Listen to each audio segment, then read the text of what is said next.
Muri Mariko ubutumwa bwiza nko bwanditswe na Mariko ibice 10 umurongo wa 46 kugeza kuri 52. Ubutumwa bwiza nko bwanditswe na Mariko ibice 10 umurongo wa 46 kugeza kuri 52. Gahe muhumure nasome Mariko ibice 10 umurongo wa 46 kugeza ku murongo wa 52. Mariko ibice 10 umurongo wa 46 na 47. Eko.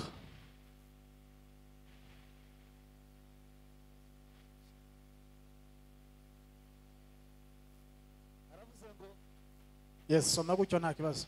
Aravuze ngo nuko bakigera Yeriko akivana Yeriko n'abigishwa be n'abantu benshi asanga umwana wa Ngwino usome kuri ino microphone. Yes.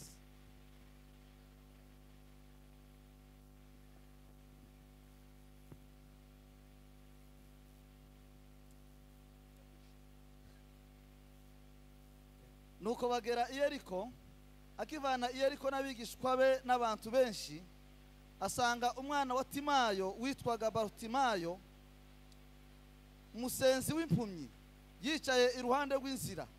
Yumvise ko Yesu w'i Nazareti ari uje aherako arataka cyane ati Yesu mwene Dawidi mbabarira. Amen. Amen. Akoze cyane. Tumukomera amashi.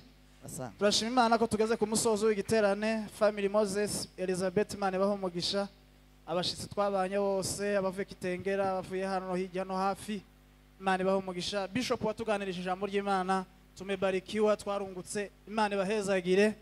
Numvaga nkaho ryo twumvishe yari rikwiye kandi nkama ntahamerewe neza. Imana gweze umugisha hamwe n'umurimo mukora uminsi yose. Nashukuru pia kuwa na Pastor Lebon n'uyu wacu Burundi simama katumukomera amashi menshi cyane. N'umupasiteri w'iwacu tukorana umurimo w'Imana yazindukiye hano hanyuma yumvishije yuko mushumba araha twaravuganye tuvugana yuko tuzabana hano nawe yarafatiriwe n'ibikorwa by'Imana aho yarari yahigishije ariko byabaye byiza ko aza hano. Turabana i Burundi tkorana umurimo w'Imana iwabo ni Bukavu. Bajya abanyabukavu muzi no wabangaba barikiwe sana kiti hiyo. Yes. Imana gweze umugisha mwinshi cyane. Minota mikeya twenda kuganira ijambo ry'Imana urumva ko n'imvura itameze neza ariko ekereza ko tudafata umwanya munini ariko nifuje ko tuganira ijambo ry'Imana nyuma y'ibindi byinshi twaganiriye tudasubiramo. Nifuje ko tuganira ijambo ry'Imana rivuga ngo niki umuntu ashobora gukora mu gihe yabuze icyo akora. Niki umuntu yokora igihe asa naho yabuze icyo akora. Niki umuntu ashobora gukora igihe ubuzima bwiwe busa naho bwabuze icyo bwokora. Qu'est-ce qu'on peut faire quand on n'a rien à faire? Niki umuntu yokora igihe yabuze icyo akora. Bibiri ijambo ry'Imana ritubwiye amakuru y'umugabo w'impumyi w'umukene. Impumyi kandi gasubika abantu umukene. Ari gihe umuntu abaho mu buzima akisanga ari nk'imodoka yanyuze mu muhanda mubi ashobora gusaya amapine akajibwina mu butaka adashobora kuja imbere inyuma bidakunda hirya no hino adashobora gutera imisozi iri agasa n'uparitse ubuzima bwe bugasa n'ubugize n'ubushize muri parking y'ubuzima agaparika ubuzima bwe bukanga bikamera nka kwa kundi ijambo ry'Imana rivuga ngo Abisiraheli bava ibunyage bageze imbere bariko bagenda ngo barevye inyuma babona ingabo zibakurikiye ni nyinshi zifite amagare n'amafarashi.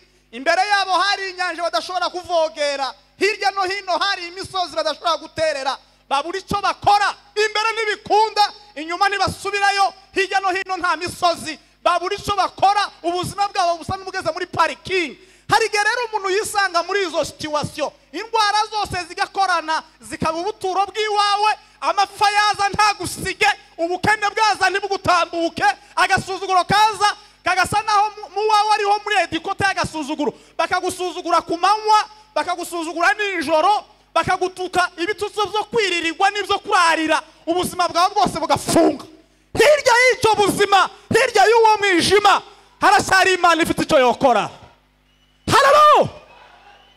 Byose byanze, indwara zose zaravuganye. Umunsi mwahembwa umugore agatwara umutwe, umunsi murufatishije umwana agataka mu nda, ibintu byose bikanga, imbere n'inyuma ntibikunde, ibintu byose abakazana ntibabyare neza, ababyaye iyo abana bagapfa, ibintu byose bikanga. Hirya y'ubwo buzima haracyari Imana ifite ijambo yovuga. Bana Yesu asifiwe. Hirya y'ubwo umuntu asa n'uwageze muri parikingi y'ubuzima, asa naho imbere n'inyuma bitagikunda. Soza rero ndavuga ibintu biri gusa umuntu yokora. Ako turi kumwe, muri kunyumva? Imvura nta kibazo. Bana Yesu asifiwe. Bibiliya ijambo ry'Imana twasomye amagabo y'umugabo witwa Baritimayo. Baritimayo hari ibintu bibiri byamubayeho bigoye mu buzima. Icyambere, Baritimayo yari impumyi. Baritimayo yari impumyi, yarafite ikibazo kiririye na fizike n'ibintu na fizike yiwe. Ubuzima bw'umubiri wiwe bwari bufite ikibazo, yaramugaye amaso. Baritimayo ntiyigeze abona harara, ntiyigeze abona umutsima. Yashoboraga gutora ibuye hagira ngo agiye gutora umutsima, yashoboraga gutora ibuye hagira ngo atoye ubugari. Yabayeho ubuzima bwe atabona, nta kintu yabonye. Ntiyabonye nyirasenge, ntiyabonye bene wabo, ntiyabonye igihugu, ntiyabonye ibintu byose. Ikintu cyiza cyangwa ikibi kiryohera amaso, Baritimayo ntiyigeze kimugiraho imbaraga. Kubera iki? Yabayeho ubuzima bwiwe atabona. N'uyu munsi nziza dufite ba Baritimayo benshi, tibaza babona bazaba ari w'abandi, bakarara ku bagore b'abandi kandi bafite ababo. Baritimayo azarara habonye. Kubera iki? Tazamenya hataha iwabo ntahazi, iyo ageze mu azamagira ngo ni mwabo. Baritimayo, hey Baritimayo, ha Bwana sifesa sikumaza ngaho nanezerewe jenyine, ako namwe muranezerewe. Si ngombwa ngo mwikirize cyane. Alisikia kelele za watu wengi mno, akaambiwa kwamba ni Yesu anapita, kapaza sauti kwa Mwana wa Daudi, Yesu ni rehemu we, Mwana wa Daudi. Alisikia akaambiwa kapaza sauti,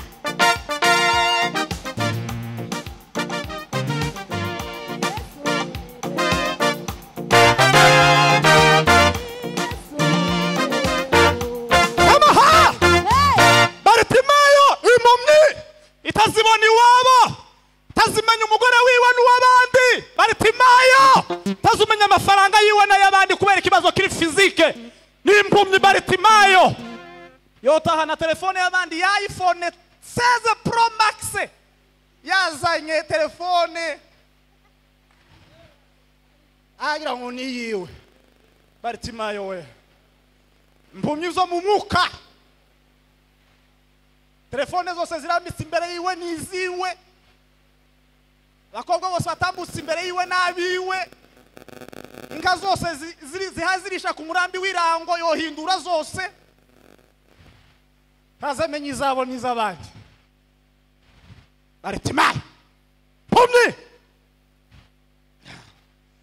Ariko mu mugoroba umwe ngo Yesu ngo azindukira iwiwe. Mvuga ngo amen. Bwana Yesu asifiwe. Icya kabiri, Baritimayo ngo yari afite kigoye. Baritimayo ngo yari umukene, agire kutabona abeho ari umukene. Nuvuga ngo Baritimayo yari atunzwe n'impuhwe z'abandi. Umugirira impuhwe akamuheza 100 ararira. Abantu bose nibamunyuraho nta mpuhwe araburara.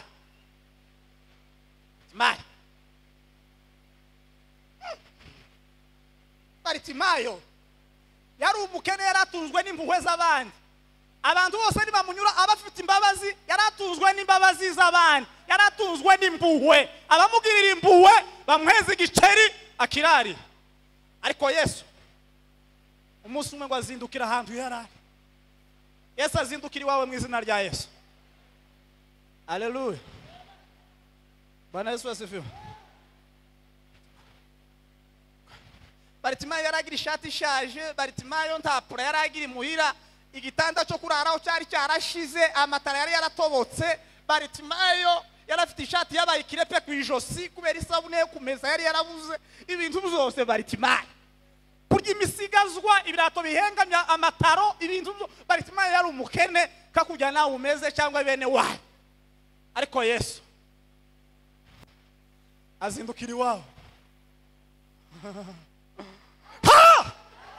Yesu azindukira iwawe mu izina rya Yesu. Yesu ngo yambukaga ni wiwe. Birizivuga turacari kumwe. Bwana Yesu asifiwe sana. Bwana asifiwe. Kera tukira abana, n'ubu ngubu sindakura cyane ariko nkiri munsi yahabuke. Bakaza turagira inka, beno abantu bagira nk'imwe ikimasa kimwe ise yari yarahingiye cyangwa yaragiye, mugateranya n'abandi bafite inka nyinshi, mugahita muvuga ngo mubana ikiraro. Ngo mwese ngo murabana ngo ikiraro ni kimwe, ariko mwe mugira ikimasa kimwe, abandi bafite inka nyinshi, mukazicanga, ugahita uvuga ngo twe ngo nabamuhumure ngo tubana mu kiraro, ngo tugira ikiraro kimwe, ariko mwe mugira ikimasa kimwe cy'umweru itari n'inyana, iso bamuhenze cyane yavuye kuragira, mukazicanga. Sasa ikibazo cyabaga bajya abantu bose babeshe ngo mubana ikiraro mwacanze inka, igihe cyo guhindura sasa niho habaga ikibazo. Buri muntu agasobanura agize iwabo akazijana ku ruhongore rw'iwabo, bakamabona ushoreye ikimasa kimwe.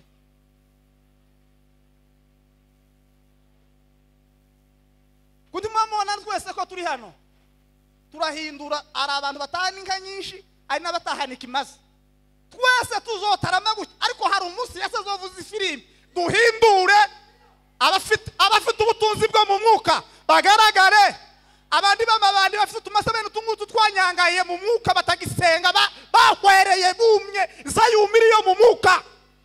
Nanone hari umunsi bizosobanuka neza kwereka Yesu. Bwana asifiwe. Ino giterane gisibire yeme nje nonki gishikamo. Bishop yamyabwiriza neza wenyine aranyorera, ubu inanje wifira fungutse. Tuzamuri Imana amaboko. Haleluya. Konse uri tayari sha? Uracuranga cyangwa? Curanga twumve kwanza. Kandi ganasoje. Arandi makuru ya Baritimayo mutegereje. Babwira ibintu biri gusumu yakoze gusa. Hanyuma namansoza. Zamuka papa.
tugiye gutarama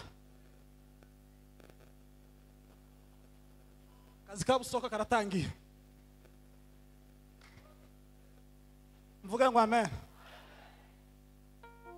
Baritimayo w'impumyi mbumyi nkawe no hari umuntu mperutse kumva wibye Bibiliya ibitabo 66 66 livres bibliothèque mvuga ngo amen tugirira Imana gutyo haleluya Baritimayo w'impumyi Baritimayo w'umukene umuntu ntazabona ariko nanone atunzwe n'impuhwe bimeze nka wa munsi Bibiliya ivuga ngo hari umuntu ngo wari mu nzira ngo ava ahantu aje ahandi ngo akihaye agenda ngo ahura n'igicu cy'abambuzi ngo baramukubita baramwambura ngo bamusiga hafi agiye gupfa hanyuma ngo umwasikofu umwe arahanyura kandi icyiza cya Bibiliya ntizivuga aho yari avuye ntizivuga n'aho yari agiye yari umubishopu w'inzererezi cyari afite gahunda yari agiye gusa ngo ahagere asa naho bitamureba kandi bimureba umutambyi ngo araza nawe yamakebereza umuntu w'umutanzi azagera ku murwayi agatambuka abatambyi baratambutse tibaheruka kureba abarwayi baza bahagera bagakwepa cyumba cy'amahombi nikasebukwe ntazareba mu maso y'icumba cyumba cy'amahombi risobukwe tuzukireba mu maso ntuzururambura Bibiliya zigutera isoni ariko ngo umusamariya w'impu wahageze uwo abantu batakekeraga uwo abantu batari biteze ko ari wowe utanga igisubizo abari uta Imana izoca udatekereza kugira ngo ikuzanire igisubizo cyawe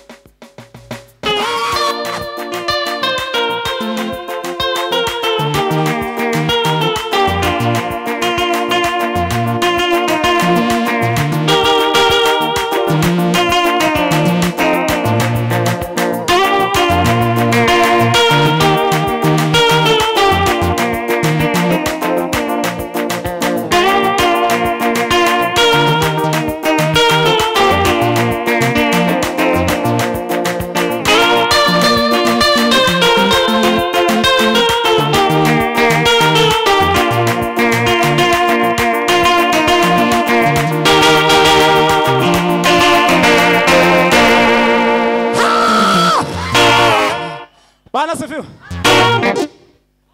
Ako namwe mwaseyeme. Sema ha! Sasa kurango nsoza. Ngo ari ibintu bibiri gusa Baritimayo yakoze. Icambere amaze kubura icyo yokora ngo yahaye agaciro icyo asangana. Yasanze nta maso afite, asanga ari umukene, abura uko agenda kubera ko atabona, asanga afite option imwe yijwi yo kwamiriza. Ngo yameyamiriza ngo Yesu mwene Dawidi untabare abantu bose baramubwira ngo kurateza akajagari kandi abantu bari kumubwira ngo kurateza akavuyo bari bafite amaso ahasaba amaso yabo atazamubonera kandi batenda kuyamuheza ahayasaba bagashaka ngo ntasaba amaso kugira ngo abone nguko bazababona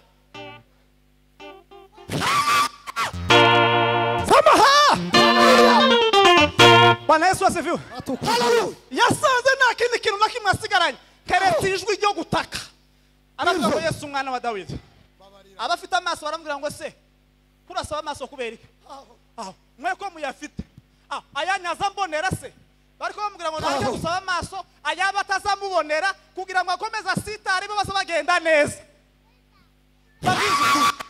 Aba bantu bose barakubwira ngo ureke gusenga. Ibyo wowe usengera barabibonye bakeneye ngo ukomeze baguhahaze wowe ukomeze utake niba kubuza wamirize cyane.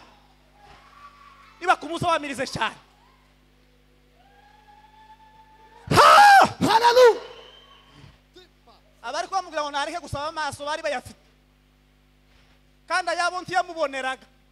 Yari kwabwira Yesu ngo nanje mpeza yanje mbone nkaba bahaye bambwira ngo ninceceke batazabambonera kandi bataha bampeza yabo wowe mpeza yanje. Yesu yarabwiye Yesu ngo Yesu ndabizi ufite amaso yanje tutambuka n'amaso yanje hano. Haleluya.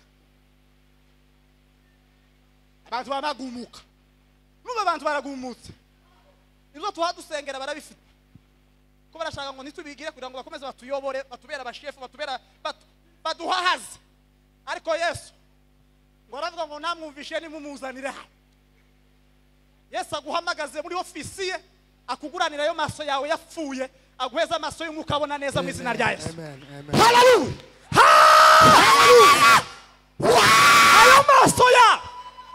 Ayo maso yawe akwereka abagore bose ko ari abawe akwereka amaturo yose ko ari ayawe Imana iguheze pièce de rechange uje muri pièce de rechange uje muri garage y'Imana iguhindurire yo maso mu izina rya Yesu.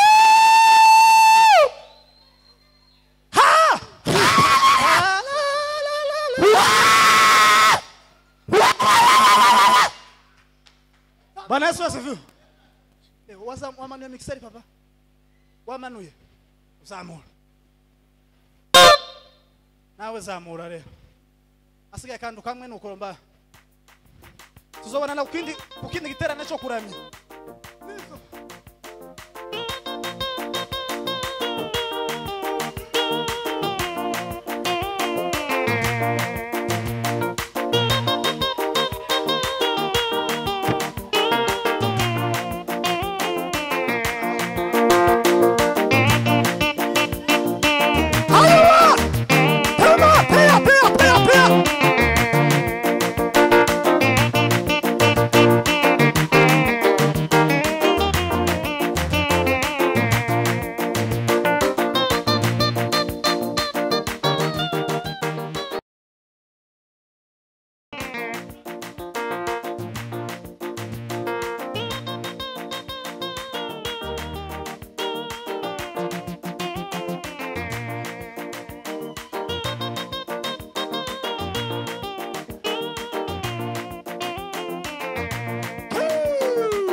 Bwana Yesu asifiwe.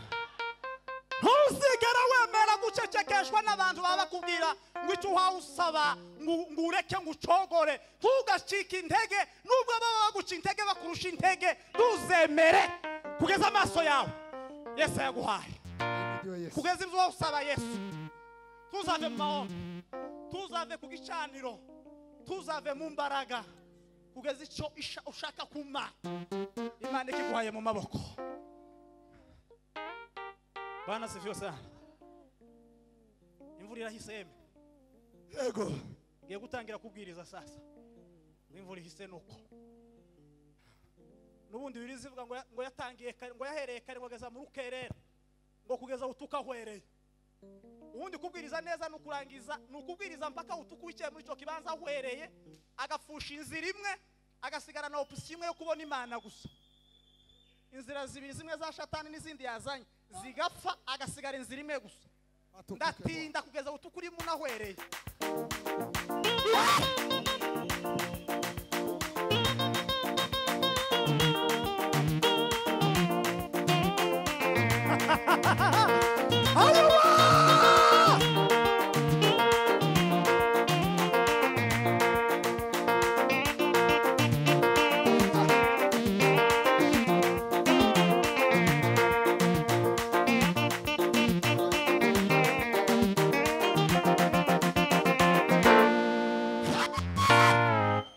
Bwana asifiwe. Haleluya. Ishusho y'Imana. Banzu itegura aho ngaho.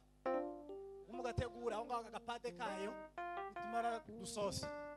Icyaka biri gusango Baritimayo yakoze icyambere. Ntiyigeze yemera gucecekeshwa n'abahaye bamubwira ngo naceceke kubera ko hasaba amaso kandi bari bafite amaso ayaba atazamubonera. Abo bantu bose bakubwira ngo ureke gusenga ibyo uha usengera babigezeho ntuzemere guceceka Yesu ataraguheza icyo uha umusaba. Ayo mahombi nduka yasohoke ayo mafungo nduka yareke guterana nduka kuvemo amaturo nduka reke kuyatanga kwakira abashitsi ntimukabireke kubwiriza nduka bihagarike kubana neza n'abantu ntukabireke kugeza Yesu aje wawe aguhamagaze aguheze icyo ukeneye ube mu gicaniro ugifite utagifite ukomeza imbere ya Yesu. Amen. Icyakabiri ngo Yesu amuhamagaye ngo yaravuze ngo aya mahuzu mfite sino ya jana ngo akuramo umwitero wiwe ngo arabaduka ngo arasimbagurika asanga Yesu. Tuzigera ubona icyo ukeneye niba icyo ufite Yesu adashaka kugira utarakireka kugira ngo aguheze icyo ushaka. Sema amen. Bwana Yesu asifiwe. Ahimidiwe Yesu. Kugira ngo Yesu aguheze icyo wamuhamagarira nuko ubanza kureka cya kindi cyabaye imbogamizi yo kumubona kugira ngo icyo wambuye icyo uretse bikorohere kugenda umusanga bikorohere kumubona. Tuzigera ubona Yesu ufite ibyo byaha mu mutima. Tuzigera ubona Yesu ukifite bene ayo manyanga. Banza ukuremo ayo manyanga, banza ukuremo iyo myambaro, banza ukuremo ayo mafoto, banza ukuremo ubwo busambanyi bwo kuri telefone, banza ukuremo abantu bose muzamwirwa mwandikira, banza ukuremo, banza utuye iyo myambaro, banza ukuremo inkweto. Yaramubwiye ngo kuramo izo nkweto, banza ukuremo izo nkweto. Amen. Nitwakwambura ibyo bintu zose Yesu ashaka ko dukuraho, nanone kandi agaciro k'ibyo dufite. Kuba dufite Yesu nta bukene dufite, Yesu araduhagije. Kuba dufite Yesu yabwiye Mose ngo se kurambwira ngo nyanjira imbere yawe, kurambwira ngo abasirikare bari inyuma n'amagare n'amafaraje, kurambwira ngo hari imisozi ntacyo naguhaye, tufite inkoni tumfite koresha wowe ndeba tumbira hagaciro cyo naguhaye, hagaciro njewe wo kwihaye kugira ngo iyindi miryango yose ikinguke, inyanja icikamwo arambuka. Dufite Yesu ngifunguzo z'ubuzima nubwo bitarakunda, ariko dufite Yesu. Kuba tumufite birahagije, kuba tumufite byose birakunze mu izina rya Yesu. Amen. Ari ibintu bitinda kwambara umubiri ugatinda kugera mu kibanza utekereza ko ugomba kugeramo, ariko nanone n'ubwo utarakigeramo ufite Yesu. Kera wakigezemo n'ubwo utarakigeramo. Naraba mu gitondo Bishop, mu gitondo nabagirije amajambo 8 dushobora kwigira ku buzima bwa Nehemiya. Icyambere ngo nukubaho umuntu wese n'umwihariko wiwe, kuko ba Nehemiya bari benshi ariko watorewe kubaka inkike yari umwe. Uri oji, uri originale, uri intiriki, uri ingozi. Icyakabiri tuzihita izina risa n'ibihurimwo, uzihita izina risa n'amasezerano ufite. Nehemiya biravuga ngo Uwiteka yarampojeje ariko yagiswe ari mu bunyage. Aburahamu biravuga ngo ni sekuruza w'amahanga ariko yagize imyaka 100 atabyara, zatumye aryikuraho. Oya, yaratinze abyara izina rye. Tuzihita izina risa n'ibihe urimo, uzihita izina risa n'amasezerano ufite, uzihita izina risa na Yesu ufite, kuko Yesu ni mwiza ibihe byose. Tuzigera wihita izina risa n'ibihe urimo, uzihita izina risa n'amasezerano yose ufite, kuko amasezerano yose nk'uko Imana yatanga yakomejwe n'amaraso ya Yesu. Hallelujah! Umwana we w'imfura ngo yitwa ngo mbabamwo mbazi, ngo mbabamwo mbazi. Tuvuga ngo izina ry'umwana we ni igitutsi cya se wabo bamucumbikiye nabi bakibika Kigali 2004. Umwana wawe azama yitwa izina ry'igitutsi cya Nyokorome, mbabamwo mbazi, ntambara, bita. Umwana wawe ngo yitwa Bita. Ibita nibishira zoca mu rugo rwo kwa sokuru,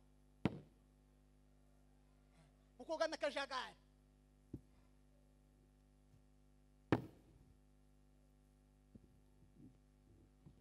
Moize nasubira gutumira igiterane tuzogaruka inyuma, ariko uwanoneho tukuyemo mwakira ijambo ry'Imana. Curanga papa. Shusho y'Imana itagaragara yahishuwe Data kandi muri we. Shusho y'Imana yahishuwe Data.